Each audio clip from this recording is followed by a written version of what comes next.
ಪ್ರವಾಸಿ ಪ್ರಪಂಚದ ಟ್ರಾವೆಲ್ ಬುಲೆಟಿನ್ಗೆ ಸ್ವಾಗತ. ನಾನು ಸ್ವಾತಿ ಕೃಷ್ಣ. ಈಗ ಹೆಡ್ಲೈನ್ಸ್.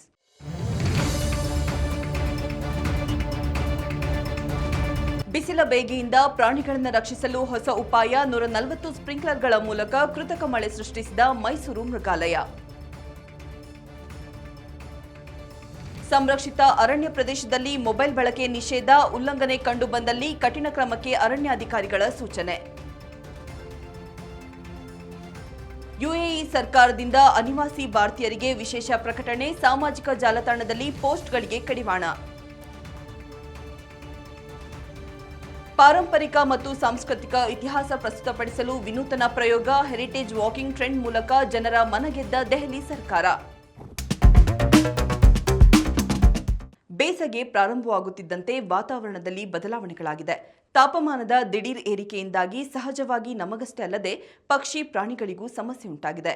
ಆದರೆ ಈ ಬಿಸಿಲಿನ ಬೇಗೆಯಿಂದ ಮೈಸೂರು ಮೃಗಾಲಯದ ಪ್ರಾಣಿಗಳನ್ನು ರಕ್ಷಿಸಲು ಆಡಳಿತ ವರ್ಗ ಹೊಸ ಉಪಾಯವನ್ನ ಮಾಡಿದೆ. ಈ ಬಾರಿ ಬೇಸಗೆ ಫೆಬ್ರವರಿಯಲ್ಲಿಯೇ ಶುರುವಾಗಿರುವ ಕಾರಣ ಮೃಗಾಲಯದ ಎಲ್ಲಾ ಪ್ರಾಣಿಗಳ ಬೋನ್ಗಳ ಬಳಿ ಸುಮಾರು 140 ಸ್ಪ್ರಿಂಕ್ಲರ್ಗಳನ್ನು ಅಳವಡಿಕೆ ಮಾಡಲಾಗಿದೆ. ಈ ಸ್ಪ್ರಿಂಕ್ಲರ್ಗಳ ಮೂಲಕ ಕೃತಕ ಮಳೆಯ ಸಹಾಯದಿಂದ ಪ್ರಾಣಿಗಳ ಪರಿಸರವನ್ನು ತಂಪಾಗಿಡಲು ನಿರ್ಧರಿಸಲಾಗಿದೆ. ಇದಲ್ಲದೆ ಕಲ್ಲಂಗಡಿ, ಮೂಸಂಬಿ, ಕರ್ಬೂಜ ಮುಂತಾದ ತಂಪು ಹಣ್ಣುಗಳನ್ನು ಪ್ರಾಣಿ ಪಕ್ಷಿಗಳಿಗೆ ನೀಡಲಾಗುವುದು ಎಂದು ಮೃಗಾಲಯದ ಅಧಿಕಾರಿಗಳು ತಿಳಿಸಿದ್ದಾರೆ. ಭಾರತದ ಹಲವಾರು ಹುಲಿ ಸಂರಕ್ಷಿತ ಪ್ರದೇಶಗಳಲ್ಲಿ ಸಾರ್ವಜನಿಕರ ಮೊಬೈಲ್ ಬಳಕೆ ನಿಷೇಧಿಸಲು ಅಧಿಕಾರಿಗಳು ನಿರ್ಧರಿಸಿದ್ದಾರೆ. ಈ ಕುರಿತು ಅಭಿಪ್ರಾಯವನ್ನು ಹಂಚಿಕೊಂಡಿರುವ ಬಾಂಧವಗಡ ರಾಷ್ಟ್ರೀಯ ಉದ್ಯಾನವನದ ಅಧಿಕಾರಿಗಳು ಸಾರ್ವಜನಿಕರ ಹಿತದೃಷ್ಟಿಯಿಂದ ಈ ತೀರ್ಮಾನವನ್ನು ಕೈಗೊಳ್ಳಲಾಗಿದೆ ಎಂದು ತಿಳಿಸಿದ್ದಾರೆ.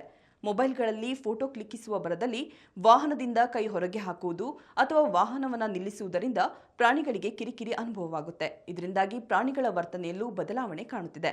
ಹೀಗಾಗಿ ಈ ಸಮಸ್ಯೆಗೆ ಕಡಿವಾಣ ಹಾಕಲು ಈ ನಿರ್ಧಾರವನ್ನು ಕೈಗೊಳ್ಳಲಾಗಿದೆ ಎಂದು ಅಧಿಕಾರಿಗಳು ತಿಳಿಸಿದ್ದಾರೆ. ಈ ಹೊಸ ನಿಯಮವನ್ನು ಕಟ್ಟುನಿಟ್ಟಾಗಿ ಪಾಲಿಸಲು ಕೋರಲಾಗಿದ್ದು, ರಣತಂಬೋರ್ ರಾಷ್ಟ್ರೀಯ ಉದ್ಯಾನವನ ಮತ್ತು ಬಾಂಧವಗಡ ರಾಷ್ಟ್ರೀಯ ಉದ್ಯಾನವನ ಸೇರಿದಂತೆ ಅನೇಕ ಅಭಯಾರಣ್ಯಗಳಿಗೆ ನಿಯಮ ಅನ್ವಯಿಸುತ್ತೆ. ನಿಯಮ ಉಲ್ಲಂಘನೆ ಕಂಡುಬಂದಲ್ಲಿ ಕಠಿಣ ಕ್ರಮ ಕೈಗೊಳ್ಳಲಾಗುವುದು ಎಂದು ಅಧಿಕಾರಿಗಳು ತಿಳಿಸಿದ್ದಾರೆ.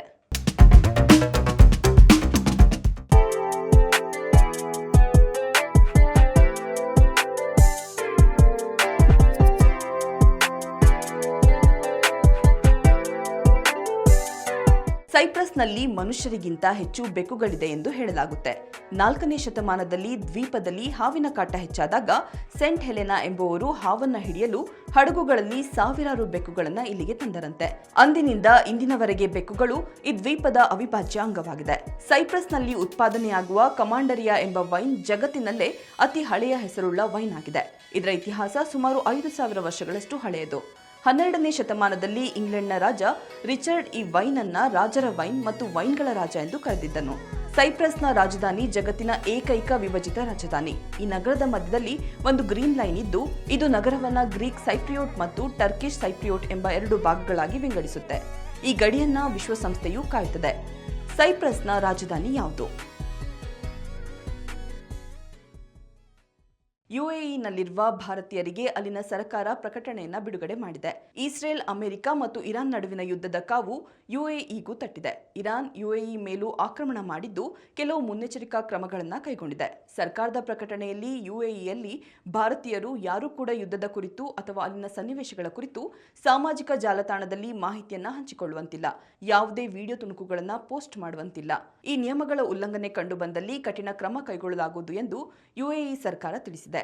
ಮಾಹಿತಿ ಸೋರಿಕೆ ಮತ್ತು ಸುರಕ್ಷತಾ ದೃಷ್ಟಿಯಿಂದ ಈ ಕ್ರಮಕ್ಕೆ ಸರ್ಕಾರ ಮುಂದಾಗಿದೆ ಎಂದು ಯುಎಇ ವಿದೇಶಾಂಗ ಸಚಿವಾಲಯ ತಿಳಿಸಿದೆ.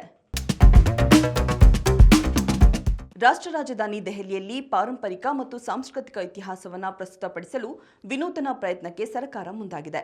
ದೆಹಲಿ ಪ್ರವಾಸೋದ್ಯಮ ಅಭಿವೃದ್ಧಿಯ ಭಾಗವಾಗಿ ನಗರದಾದ್ಯಂತ ಹೆರಿಟೇಜ್ ವಾಕಿಂಗ್ ಟೂರ್ ಕಲ್ಪಿಸಿ ಇತಿಹಾಸದ ಕಥೆಗಳನ್ನು ಜಗತ್ತಿಗೆ ಪ್ರದರ್ಶಿಸುವ ವಿನೂತನ ಯೋಜನೆಗೆ ದೆಹಲಿ ಪ್ರವಾಸೋದ್ಯಮ ಚಾಲನೆಯನ್ನು ನೀಡಿದೆ. ದೆಹಲಿಯ ಐತಿಹಾಸಿಕ ಸ್ಥಳಗಳು, ಸ್ಮಾರಕಗಳು, ಫುಡ್ ಸ್ಟ್ರೀಟ್ಗಳು ಮತ್ತು ಹಾಂಟೆಡ್ ಸ್ಪಾಟ್ಗಳಿಗೆ ಈ ಯೋಜನೆ ಸಂಪರ್ಕದ ಕೊಂಡಿಯಾಗಲಿದೆ. ಅದ್ಭುತ ಬೀದಿ ದೀಪಗಳ ವ್ಯವಸ್ಥೆ, ಸ್ಮಾರಕಗಳಿಗೆ ಲೈಟಿಂಗ್ ವ್ಯವಸ್ಥೆ ಮತ್ತು ಸುಂದರ ವಾತಾವರಣದ ನಡುವೆ ಸಾರ್ವಜನಿಕರು ಪ್ರವಾಸಿಗರಿಗೆ ನಡೆಯಲು ಅವಕಾಶ ಕಲ್ಪಿಸುವ ಮೂಲಕ ಸರ್ಕಾರ ಸಾರ್ವಜನಿಕರ ಮನಗೆದ್ದಿದೆ. ಈ ಕುರಿತು ಅಭಿಪ್ರಾಯ ಹಂಚಿಕೊಳ್ಳುತ್ತಿರುವ ನೆಟ್ಟಿಗರು ದೇಶದ ಎಲ್ಲಾ ನಗರಗಳಲ್ಲೂ ಈ ಟ್ರೆಂಡ್ ಪ್ರಾರಂಭವಾಗಲಿ ಅಂತಿದ್ದಾರೆ.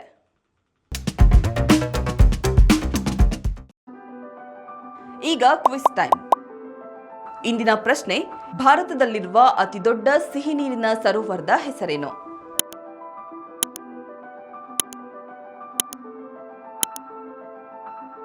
ಸರಿಯಾದ ಉತ್ತರವನ್ನ ಕಾಮೆಂಟ್ ಮೂಲಕ ತಿಳಿಸಿ. ಇದಾಗಿತ್ತು ಇವತ್ತಿನ ಟ್ರಾವೆಲ್ ಬುಲೆಟಿನ್. ನೋಡ್ತಾ ಇರಿ ಪ್ರವಾಸಿ ಪ್ರಪಂಚ, ವಿಹಾರವೇ ವಿಶ್ವ. ನಮಸ್ಕಾರ.